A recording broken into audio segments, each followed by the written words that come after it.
Hello everyone, welcome to Inside Research Analytics. GST 2.0 എന്ന് നിങ്ങൾ കേട്ടിട്ടുണ്ടാവും അല്ലേ? എന്താണ് GST 2.0? GST 2.0യുടെ രൂപത്തിൽ സെൻട്രൽ ഗവൺമെന്റ് ടാക്സ് സ്ലാബുകളിൽ മാറ്റം വരുത്തി സാധാരണക്കാർക്ക് വേണ്ടി വില കുറച്ച് സാധാരണക്കാരിലേക്ക് സാധനങ്ങൾ കൂടുതൽ എത്തിക്കുന്നുള്ള ഒരു പദ്ധതിയാണിത്. ഇതുകൊണ്ട് സാധാരണക്കാരുള്ള ബെനിഫിറ്റ്സ് എന്താണെന്ന് ഈ ഒരു വീഡിയോയിൽ കൂടെ നമുക്ക് ഡിസ്കസ് ചെയ്യാം. മുൻപ് പ്രധാനമായും നമുക്ക് 4 ടാക്സ് സ്ലാബ്സ് ആണ് ഉണ്ടായിരുന്നത്. 5%, 12%, 18% and 28%. ഇത് കൂടാതെ തന്നെ ഓരോ പ്രൊഡക്ട്സിനും അധികമായി സെസ്സും ഏർപ്പെടുത്തിയിരുന്നു. പക്ഷേ GST 2.0 വരുന്നതുകൂടെ പ്രധാനമായും 2 മേജർ ടാക്സ് സ്ലാബ്സ് ആണ് വരാൻ പോകുന്നത്. ഒന്ന് 5%, മറ്റൊന്ന് 18%. ഇത് കൂടാതെ ഹൈ എൻഡ് പ്രൊഡക്ട്സുകൾക്കും ലക്ഷറി പ്രൊഡക്ട്സുകൾക്കും 40% ടാക്സ് സ്ലാബാണ് വരുന്നത്. ഇതിലൂടെ സാധാരണക്കാരുടെ ദൈനംദിന ആവശ്യങ്ങൾക്കുള്ള സാധനങ്ങളുടെ ടാക്സ് കുറയുകയും ലക്ഷറി പ്രൊഡക്റ്റുകളുടെ ടാക്സ് കൂടുകയും ചെയ്യുന്നു. ഇതിലൂടെ സെൻട്രൽ ഗവൺമെന്റിന് ഒരു ടാക്സ് ബാലൻസ് ഉണ്ടാക്കാൻ സാധിക്കും. ഇതെല്ലാം നടപ്പിലാകുന്നത് ഈ മാസം 22 കൂടെയാണ്. GST 2.0യിലെ ഏറ്റവും വലിയൊരു ഗെയിം ചേഞ്ചർ ആണ് ഓട്ടോ സെക്ടർ എന്ന് നമുക്ക് പറയാൻ സാധിക്കും. ചെറിയ കാറുകൾ, 350 cc താഴെയുള്ള ബൈക്കുകൾ, ഓട്ടോറിക്ഷകൾ ഇവയുടെ ടാക്സ് എല്ലാം തന്നെ 28% നിന്ന് 18% കുറഞ്ഞിരിക്കുകയാണ്. SUV ഒഴികെയുള്ള പാസഞ്ചർ വെഹിക്കിൾസിന്റെ ടാക്സും 18% മാറിയിട്ടുണ്ട്. ഇനി ഫാം മെഷീനറി, ട്രാക്ടർ മുതലായവയുടെ ടാക്സ് 5% ആയി കുറഞ്ഞിട്ടുണ്ട്. ഇനി ഞാൻ നിങ്ങൾക്ക് ഒരു ഉദാഹരണം നൽകാം. നിങ്ങൾ ഒരു കാർ വാങ്ങാൻ പോവുകയാണ്. 10 ലക്ഷം രൂപയാണ് ആ ഒരു കാറിന്റെ എക്സ് ഷോറൂം പ്രൈസ് എന്ന് പറയുന്നത്. നിങ്ങൾ ആ ഒരു കാർ വാങ്ങുമ്പോൾ പഴയ GST അനുസരിച്ച് 28% ടാക്സ് കൊടുക്കേണ്ടത്. എന്നാൽ പുതിയ GST അനുസരിച്ച്, അതായത് GST 2.0 അനുസരിച്ച് നിങ്ങൾ 18% ടാക്സ് കൊടുക്കണം. ഏകദേശം 1 ലക്ഷം രൂപയുടെ കുറവാണ് നിങ്ങൾ ഒരു കാർ വാങ്ങുമ്പോൾ നിങ്ങൾക്ക് ലഭിക്കുന്നത്. ഇനി ഈ അടുത്ത് വരുന്ന ഫെസ്റ്റിവൽ സീസൺ ആയതുകൊണ്ട് തന്നെ ആളുകൾ കാറുകൾ വാങ്ങാനുള്ള സാധ്യതയും കൂടുതലാണ്. അതുവഴി കാർ നിർമ്മിത കമ്പനികൾക്ക് ലാഭം കൂടുകയും ചെയ്യും.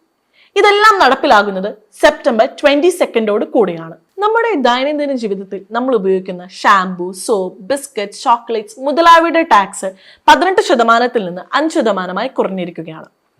ഇതിന് ഞാനൊന്ന് നിങ്ങൾക്കൊരു ഉദാഹരണം നൽകാം. നിങ്ങൾ ഒരു കടയിൽ നിന്ന് ഒരു ഷാംപൂ വാങ്ങാൻ പോവുകയാണ്. 200 രൂപയാണ് ആ ഒരു ഷാംപൂവിന്റെ ബൈയിങ് പ്രൈസ് എന്ന് പറയുന്നത്. പഴയ ടാക്സ് അനുസരിച്ച് നിങ്ങൾ 30 രൂപ 60 പൈസയാണ് നിങ്ങൾ ടാക്സ് ഇനത്തിൽ കൊടുക്കേണ്ടത്.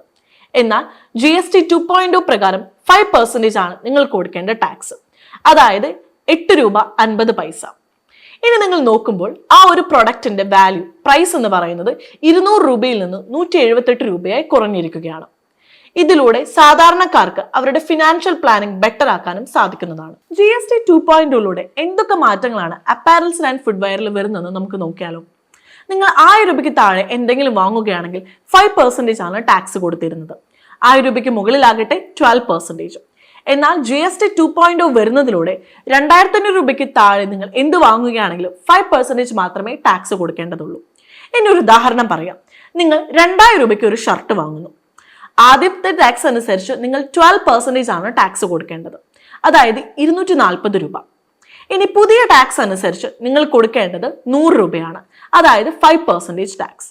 ഇതിൽ നിന്നൊരു ഡിഫറൻസ് 140 രൂപയാണ് നിങ്ങൾക്ക് ആ ഒരു ഷർട്ടിൽ നിന്നുള്ള കുറവ് ലഭിക്കുന്നത്. ഇനി നമുക്ക് കൺസ്യൂമർ ഡ്യൂറബിൾസിന്റെ കാര്യം നോക്കാം. മുൻപ് നിങ്ങൾ ഒരു ACയോ TVയോ വാങ്ങുകയാണെങ്കിൽ 28% നിങ്ങൾ കൊടുത്തിരുന്ന ടാക്സ്. എന്നാൽ പുതിയ ടാക്സ് പ്രകാരം 18% അത് കുറച്ചിരിക്കുകയാണ്. ഇനി ഞാൻ നിങ്ങൾക്കൊരു ഉദാഹരണം നൽകാം. നിങ്ങൾ ഒരു AC വാങ്ങാൻ തീരുമാനിച്ചു. 40,000 രൂപയാണ് ആ ഒരു ACയുടെ ബൈയിങ് പ്രൈസ് എന്ന് പറയുന്നത്. പഴയ ടാക്സ് അനുസരിച്ച് നിങ്ങൾ 28% അതിന് കൊടുക്കേണ്ട ടാക്സ്, അതായത് 11,200 രൂപ. എന്നാൽ പുതിയ ടാക്സ് സിസ്റ്റം അനുസരിച്ച് നിങ്ങൾ കൊടുക്കേണ്ടത് 18%, അതായത് 7,200 രൂപ. അപ്പൊ ഏകദേശം 4,000 രൂപ നിങ്ങളുടെ ആ ഒരു ബൈയിങ് പ്രൈസിൽ നിങ്ങൾക്ക് കുറവ് ലഭിക്കുന്നതാണ്. ഇനി നമ്മൾ ഹെൽത്ത് കെയർ, ഫാർമ സെക്ടർ നോക്കുമ്പോൾ 12% ഉണ്ടായിരുന്ന ലൈഫ് സേവിംഗ് മെഡിസിൻസിന്റെ ടാക്സ് എല്ലാം എടുത്തു കളഞ്ഞിരിക്കുകയാണ്. അതുപോലെ തന്നെ ലൈഫ് ഇൻഷുറൻസ്, ഹെൽത്ത് ഇൻഷുറൻസിന്റെ 18% ടാക്സും എടുത്തു കളഞ്ഞിരിക്കുകയാണ്. ഇതിലൂടെ തന്നെ സാധാരണക്കാരുടെ പ്രീമിയം കുറച്ച് അവർക്ക് ഇത് കൂടുതൽ അഫോർഡബിൾ ആവുകയാണ് ചെയ്യുന്നത്. ഇനി മറ്റു മെഡിസിൻസ് നോക്കുമ്പോൾ 12% നിന്ന് 5% ആയി അത് കുറഞ്ഞിരിക്കുന്നു. സാധാരണക്കാരെ സംബന്ധിച്ച് ഇത് വളരെ ഒരു ഗുഡ് ന്യൂസ് ആണ്. അവർക്ക് ഹെൽത്ത് കെയർ കൂടുതൽ അഫോർഡബിൾ ആവുകയും ചെയ്യുന്നുണ്ട്. ഇനി നമ്മൾ ഹോട്ടൽസിന്റെ കാര്യം എടുക്കുമ്പോൾ 7,500 രൂപയ്ക്ക് താഴെ വരുന്നതിന് എല്ലാം തന്നെ 12% നിന്ന് 5% ടാക്സ് കുറഞ്ഞിരിക്കുകയാണ്. ഇതുവഴി സാധാരണക്കാർക്കും പ്രീമിയം ഹോട്ടൽസ് അഫോർഡബിൾ ആവുകയാണ്. ഇനി നമ്മൾ സിമെന്റ് എടുക്കുമ്പോൾ 28% നിന്ന് 18% കുറയുകയാണ് സിമെന്റിന്റെ ടാക്സ്. ഇതുവഴി സാധാരണക്കാർക്ക് വീട് പണിയുന്നതിനും വളരെ ഹെൽപ്ഫുൾ ആവുകയാണ്. ഇതൊക്കെയാണ് GST 2.0യുടെ മേജർ ബെനിഫിറ്റ്സ് എന്ന് പറയുന്നത്. ഇനി നമ്മൾ ഏതൊരു സെക്ടർ എടുക്കുകയാണെങ്കിലും അത് ഹെൽത്ത് കെയർ ആയിക്കോട്ടെ, ഓട്ടോ സെക്ടർ ആയിക്കോട്ടെ, എല്ലാത്തിലും ഇമ്പോർട്ടൻസ് കൊടുത്തിട്ടുള്ളത് സാധാരണക്കാർക്കാണ്.